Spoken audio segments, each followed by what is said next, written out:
Alrighty, what is up, everyone? It is your girl, Miss Sophia the Diva. I am trying to keep to my Sunday commitment, although lately I haven't been able to, but this Sunday I am. We are going to get into this week's episode of Power. I don't have a lot of time to talk because I need to step out for a minute. But either way, this episode was really good. Oh my God, so good. I'm going to cut this up. Every week I try to do these reviews, and what I do is I put them on Facebook Live, have the conversation. I haven't tried YouTube just yet, but I think I'm probably going to go ahead and just move to that platform to further develop my subscribership. That might be best. But either way, what I do is cut them up and get them edited down because I don't like putting up raw footage. Okay, so here we go. I'm going to jump into it. Yo!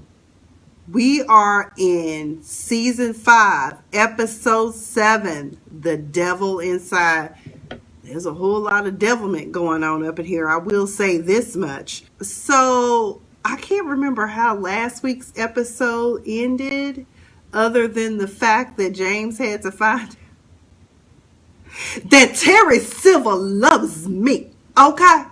He is a good man, Ghost. He is better than you'll ever be, is what Tasha was basically trying to tell Ghost. And I'm just like, okay, girl. So anyways, we already know at the top that Tariq is nothing more than a fuckboy. Let's just be real about that. She claims that Terry Silver, she done put it on him so good, honey. She was like sunshine in Harlem Night. He will do anything for her. So my question now is, I was like, well, is Terry going to help Tasha? Angela was like, do you really think he's going to help us? Because, girl, when then she thought about it, she said, well, yeah, people in law do lie. I was like, you would know that, wouldn't you, Angela? You would actually know that. Because we all know that prosecutors have this reputation of locking innocent people up. But let's see if he'll take the bait, because Lord knows there are just so many violations going on with him, and I don't give a damn if he got into a relationship with Tasha post James getting off or whatever.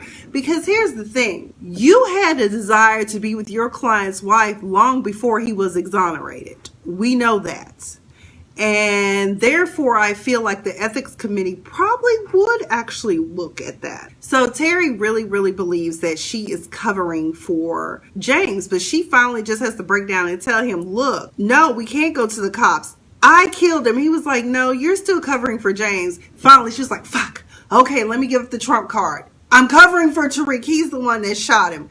And then Terry was like, well, I just think the best thing that we could do, he could be charged as a juvenile.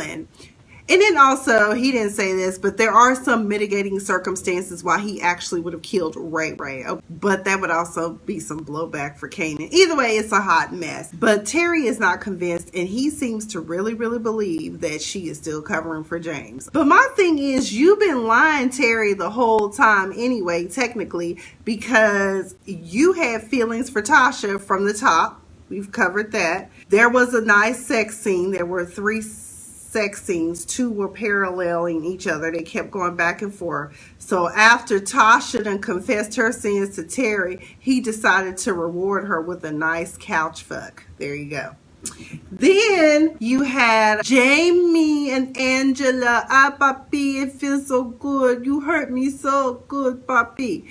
Okay, whatever. Because she's talking about, the more I stay involved with you, the dirtier I get. And I was like, well, you knew what you were getting involved with, girl. And you tried to have him put in prison. James talking about let's stick together. I was like, in more ways than one, James, huh? More ways than one. The black people convene along with the Unky and Dunky Bump twins, Mark and Cooper Sacks. I swear they love each other. They must be sleeping together. But anyways, Tamika and Agent Donovan are sitting around talking about the fact of what has happened. Last week we found out that Angela had buried some paperwork, the evidence, and so they now got her on at a bare minimum obstruction of justice. And so I'm like, I wonder how they're gonna flip this, because you know they gotta flip it. There's no way Angela, Tasha, and James are all gonna go down for some BS. Okay? I'm willing to bet that since Cooper Sachs was the one that discovered the evidence, I'm willing to bet she will probably say, well, we all know that he has had an issue with me from day one, and therefore I feel like, Tamika, you should figure out if it was him. I can see Tamika now, well, you see, Angela, I just can't go for that. Either way, Agent Donovan feels like he's been played by her, which he has. He's her patsy. And I like the fact that he did come to her and tell her the truth. The truth of the matter is, Angela, you don't have any friends in this office. I'm not at liberty to say what's going on with your case, because she asked him, have you seen Blanca Rodriguez? Y'all know I've been calling her Brenda for the longest, but y'all know who I'm talking about. Her name is Blanca. And he was like, I'm really not at liberty to say, but all I'm going to say is you need to watch your six, meaning watch your back. And he basically went Samuel L. Jackson on her. He was like, and that's about all I got to tell you. Right now, I don't owe you a goddamn thing. And walked out. And I said all he had to do was add a motherfucker, and it would have been just like a Samuel L. Jackson moment. But Tamika did dispatch her minions, the Unky and Dookie Bunk twins, out to see Teresi, because they were like, we need to get an airtight case on Angela before we can even proceed with what we have, because this right here is just Thoran Meyer.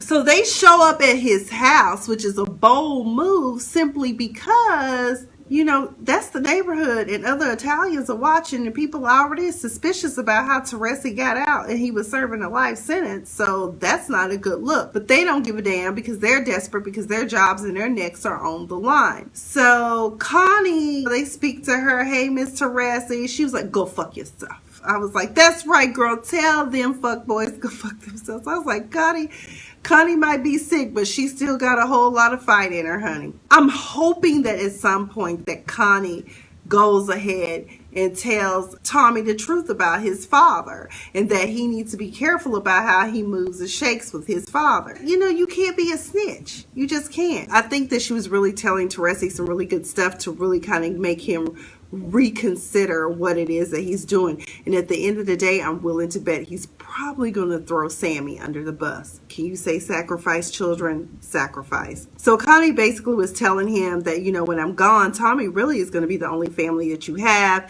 He said, oh, you know, that's my son. She said, I always known about your son. She slapped him across the face and told him that she forgave him ultimately, though. But anyways, I think she really was getting into his head, basically mind fucking him, so to speak. Jason is freaking crazy. That is Tommy's connect. Tommy is doing the distributions for the Serbians, and he is bound and determined to have Diego killed. The mistake is that you brought Kanan, old friend, into the room. So now this is a great way for Kanan to decide what he's going to do and how he is further going to get revenge on Ghost and Tom. Jason told them, he said, well, I'm glad y'all brought me this $2 million, because otherwise all of y'all motherfuckers would have been dead. I was like, God damn. He was like, but you owe me. You owe me a life, basically. I want Diego dead. And then even though Tommy's like telling him, yo, the feds are watching him, Jason don't give two fucks. He's just like, pay me what you owe me, and that's to kill Diego. But y'all got my money, so we squared up for now. But y'all better do what y'all can. Meanwhile, as always, if one out of Tommy and Ghost departs, Kanan has to start picking brains. It's the art of war. Divide your enemy. When Ghost and Dre were together, the deal is that neither one of them would talk about their deal. But here's the deal, though. Ghost realized, well, Diego knows who I am, so I got to get me a trigger man. Kanan's the best damn trigger man I've ever seen. And then I started asking, I was like, if he does use Kanan, will Kanan bring back crackhead Kendrick Lamar? Lacey, I think is the crackhead's name. That would be interesting. Before Tommy departed, there were some words exchanged between him and James. When Tommy made mention of the fact that the Jimenez has been pinched by the feds, and James is like, you've been setting on this information all this time and you didn't tell tell us. He talking about, well, it's not like you don't keep secrets too. I'm like, Tommy, oh God. I wish Teresi would just go away. Maybe Connie will shoot Teresi. Who knows? So Kanan is now going to be the trigger man. Ghost told him, you know, we have to keep this between us. And Dre is going to take out Jason. And Kanan's like, oh, okay. Why can't you just drop Diego? And he's like, well, because he'll know who I am. Bet. So here we go. Proctor stops by the federal prosecutor's office for some reason or another, and he runs into Saxe, but he's really looking for Mock. And so he was like, what are you here, doll? What are you here doing? Applying for the paralegal's position? And I'm just like, really? Okay. And so he tells him that no, Tweedledum, what do you call him? Tweedledum or something like that. I was like, that's what I call Mock and Saxe, is Tweedledee and Tweedledum, but I also call them Unky and Dookie Bump twins. Shout out to Katie Johnson, was the best damn biology teacher Law Magnet High School ever had. And I was also noting something here too, is the fact that we talked about this in our ethics class when I was in law school. Lawyers don't protect each other.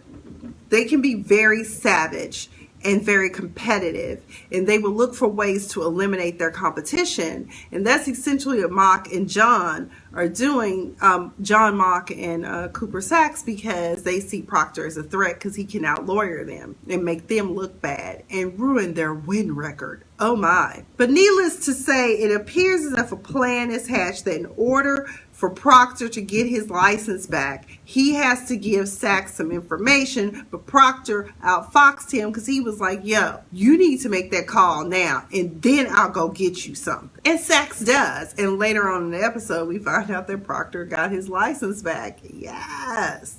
But again, only in the practice of law, because I remember I had a discussion with one of the attorneys I used to work for back in the day. He was like, in the medical community, they protect each other. Doctors are like, oh no, I'm not messing with that. Lawyers, hell yeah, he did it, and I got receipts. But Saxe wants Proctor to find out something about Angela and a murder or something.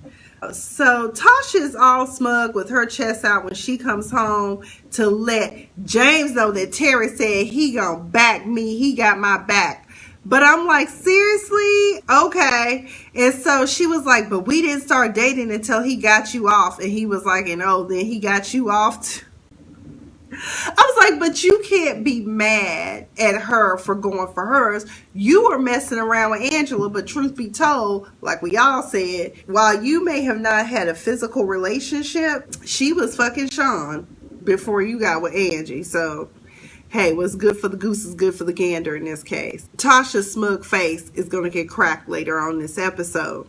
She tells, to further add insult to injury, she goes on to tell James that, yeah, I ain't got to hold a gun for him or anything like that. And I was like, but you were all about this street life until shit got really real when your daughter ended up dead, but you wanted James to be the biggest drug dealer in New York. Of the world, Craig, of the world, top flight security. No, but I'm just like, so now all of a sudden you want to be a legit woman, but you knew what James was. Okay, girl, bye, whatever. Anyway, Tate is about to get humbled. Tate comes to James down to truth to let him know that I'm getting ready to announce my run for governor, and I'm going to be dropping you from the Queen's Project. I thank you for your donation, but don't worry, I'll give you your money back after I make my announcement. Really? That's what you gonna do? So I'm like, you are so haughty. But like, again, James said you don't know who you fucking with. But I was like, but at least you get your money back, Ghost. But Ghost, he's not gonna let that go. It's give a dog a bone. So what happens is, just to speed things along, James ends up meeting with somebody that I guess Tate had brought aboard last season, like one of his best friends from the neighborhood. And the friend just spills all the tea. Oh my God. So he was talking to him and he basically told James the bottom line is, remember last week I said Tate is up to something illegal. And we were right, because it turns out this motherfucker been skimming funds off of the project for the kids. You stealing from the children, Tate. What kind of man are you? You are not an honorable man. You are nothing but a gutter snipe. That's a sweet bitch. So either way, the friend told him, yeah, he had been skimming off the top. And so, you know, Tate is all bold and shit. So the best part of this episode is when James tells Tate, I got receipts, and he played him the recording of his own boy telling that Tate had been skimming money off the top of the Queen's Children's Project Fund to pay him. Baby, Tate's face broke, and James said, you gonna make sure that I'm on the project, and you're also gonna make that part of your campaign, the forefront of your campaign. Do you understand? Okay, I knew you would. Then he texts Angie and goes, yeah, let's have dinner. I want to celebrate. Because in addition to that, to reassure that Terry Silver was actually going to do what he said he was going to do, he rolls up on him out of the shadows of the parking garage. Silver is shook. And so he told him, he said, now, here's the deal. That earring that I found in your apartment, I found the match in my wife's jewelry box. So how long this been going on? Look, man, I didn't start sleeping with her until, after I got you off. He said, But how would that still look to the ethics committee, I wonder? He was like, what are you saying? I still think you shot him and da-da-da-da. And so James was like, ethics committee or you corroborate? Pick one. Well, that shit backfired too. Because, but it was like poetic justice. Oh, I was laughing at Tasha because she got her face broke tonight. Baby, Terry was so scared after James rolled up on him because he knows what James is. He knows what he's capable of.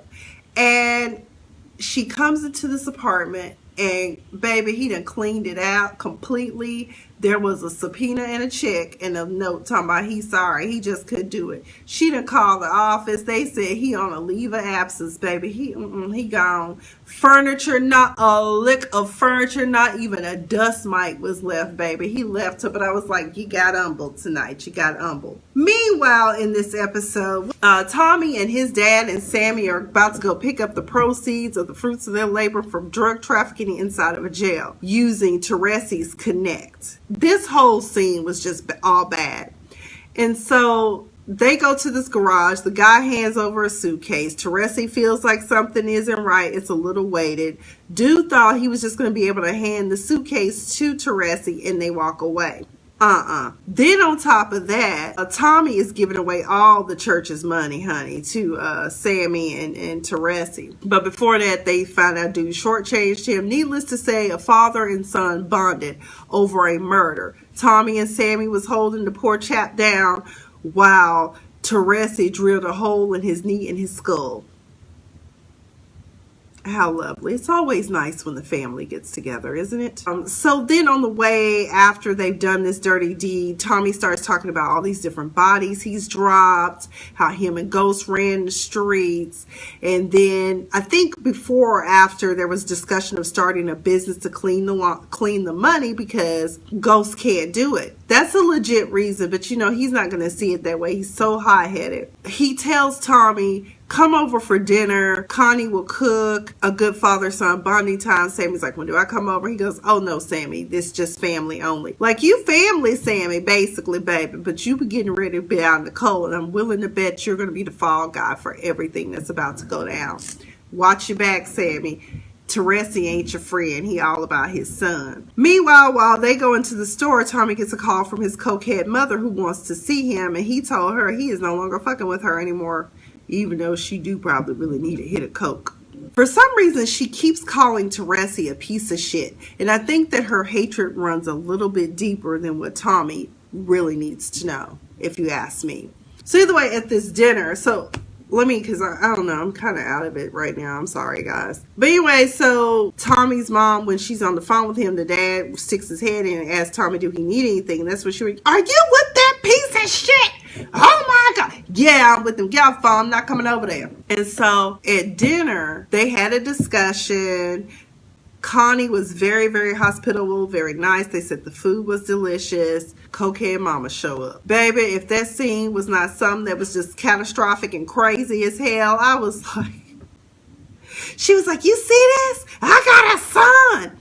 And so Tommy was like, how the hell did you even know where the house was? She was like, I know where the house is because I was wondering when he was going to leave this bitch. I was like, oh my God. And then she said, get out the house so me and my son and my husband can have dinner. And it was just really ugly. It was really crazy. Also, in between that, Angela is having lunch with that sexy dude from the State Department that she slept with, that she thought giving up her cookies would get her ahead of the game.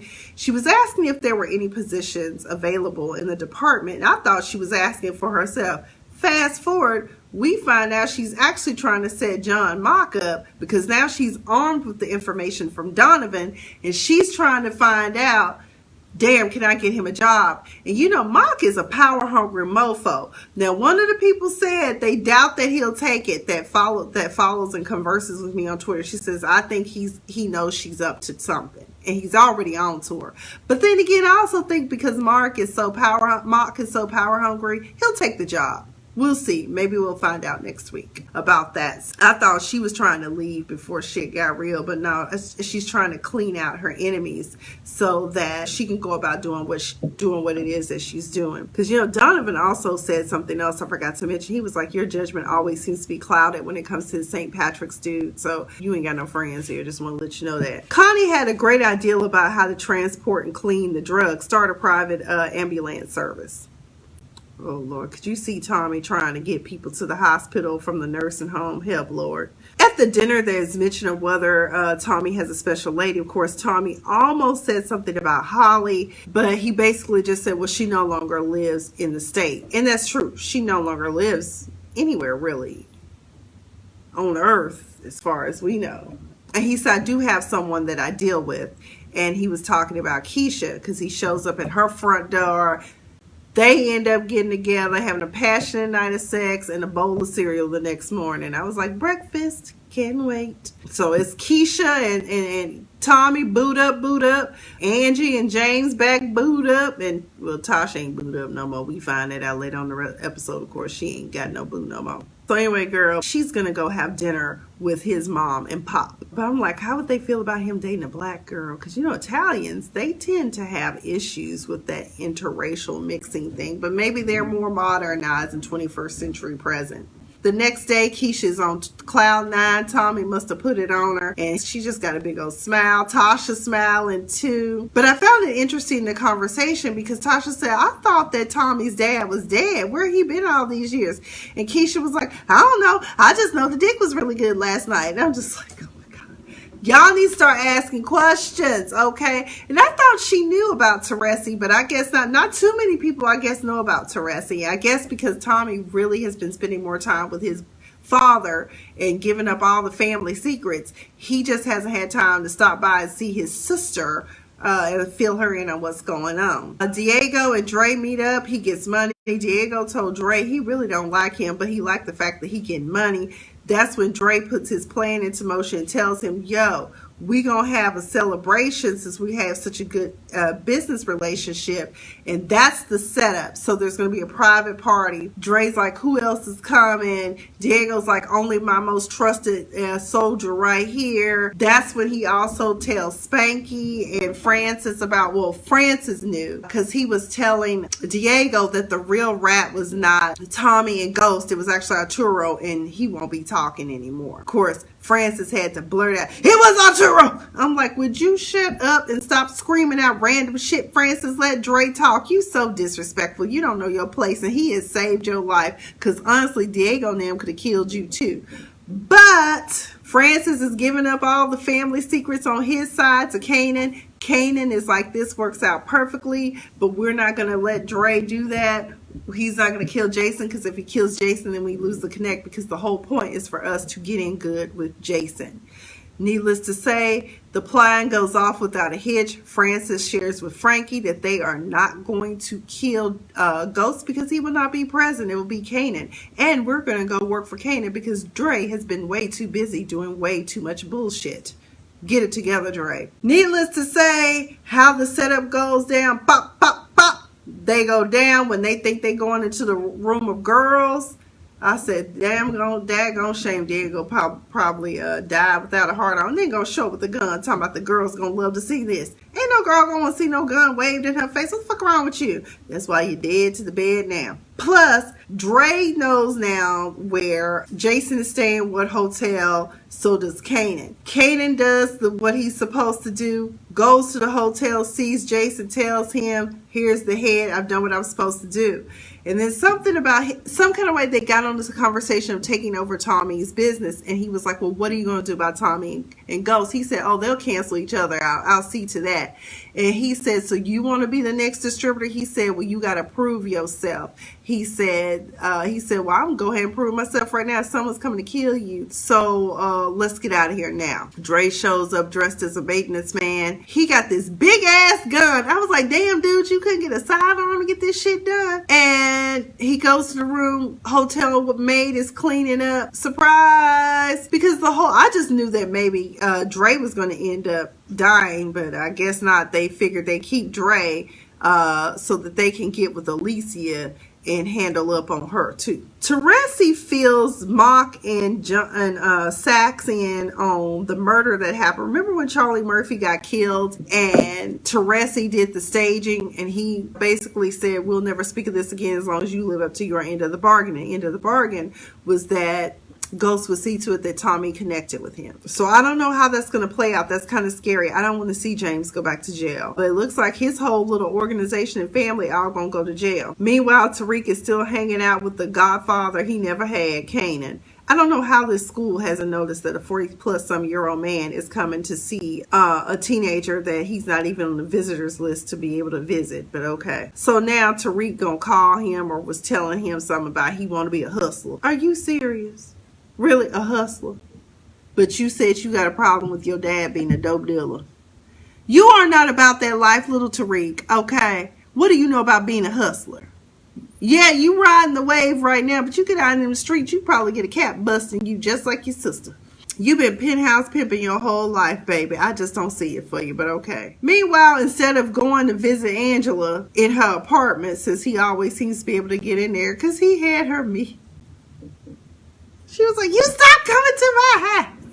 Well, she called him because she wanted him to take out John. And she's thinking John Mock.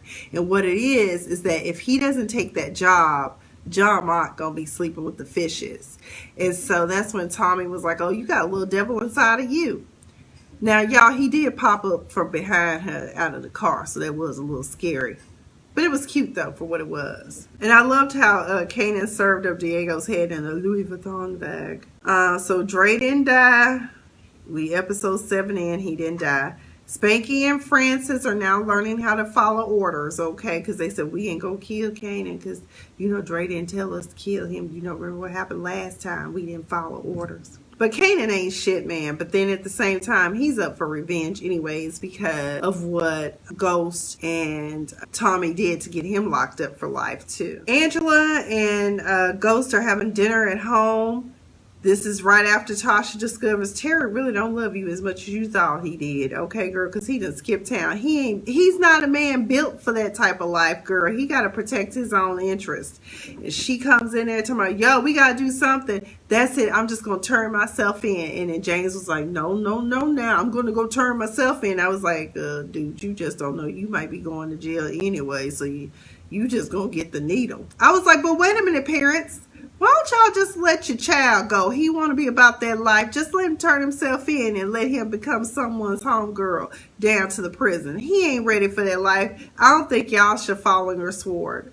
Let me make sure I covered everything because I kind of had to speed through because I got to get out of here shortly. Anyway, I love how Rashad Tate got to eat crow tonight. That was wonderful. But that is all I've got for this week's episode of Power. For those of you that are catching this on the playback, be sure to like this page. And for my YouTube people, be sure to subscribe to this channel. As again, I always split this up between my Facebook Live and I edit for my YouTube. But that is all I've got for this Season 5, Episode 7, The Devil Inside. What about better the devil you know than the devil you don't. Either way, there's some devilment that was definitely going on in this episode. I hope I covered everything. If I did not, you can also leave your comments down below in the comment section. Again, don't forget to subscribe, like, share, comment. Call me, darling. Anyways, I've been Miss Sophia the Diva.